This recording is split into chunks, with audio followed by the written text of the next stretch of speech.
જય શ્રી કૃષ્ણ, જય માતાજી, હર હર મહાદેવ। પરી કિચન બ્લોગ્સમાં આપનું હાર્દિક સ્વાગત છે। ફ્રેન્ડ્સ, આજે આપણે સરસ મજાનો નાસ્તો બનાવવાના છીએ।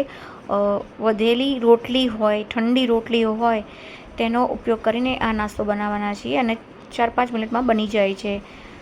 અને આ નાસ્તો તમે સવારે ચા સાથે ખાઈ શકો છો, સાંજે પણ ખાઈ શકો છો। અને જેટલી ઠંડી રોટલી હશે એટલો આ નાસ્તો સરસ બને છે। તો આ રોટલી મેં બનાવેલી મારે ઠંડી પડી હતી।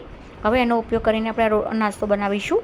તો આ રોટલીઓ જે છે એના મેં કટકા કરી દીધા છે અને હવે ગેસ ચાલુ કરીને તેલ ગરમ કરી દીધું છે। એકદમ તેલ ગરમ થઈ જાય એટલે રોટલીઓ તળી દઈશું અને એકદમ કડક જ તળવાની છે, જ્યાં સુધી કલર ના બદલાય ત્યાં સુધી। હવે બધી રોટલી મેં તળીને જારાના મદદથી એને કાઢી દઈશું બાઉલમાં અને પછી એમાં મરચું, મીઠું, દળેલી ખાંડ એ બધું નાખીશું। પણ મારા ઘરમાં જે રીતનું પસંદ છે એ રીતનું જ હું નાખ્યું છે। તો મેં તો મીઠું અને મરચું જ નાખ્યું છે, પણ તમે આમચૂરનો પાવડર નાખી શકો છો અને ખાંડ દળેલી ગમતી હોય તો પણ નાખી શકો છો। તો આ બહુ સરસ લાગે છે। આ રોટલી તમે ટ્રાય જરૂરથી કરજો અને બાળકોને ટિફિન બોક્સમાં પણ આપી શકો છો અને સવારે પણ સરસ લાગે છે આ રોટલી ને એકદમ આ કડક બને છે। જો તમને હાથેથી બતાવું આ રોટલી કેવી છે, જો એકદમ આમ ભાગી જાય છે ને, આ રીતની બને છે।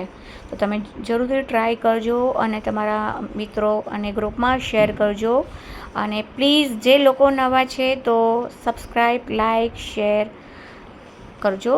તો જય શ્રી કૃષ્ણ, જય માતાજી, હર હર મહાદેવ।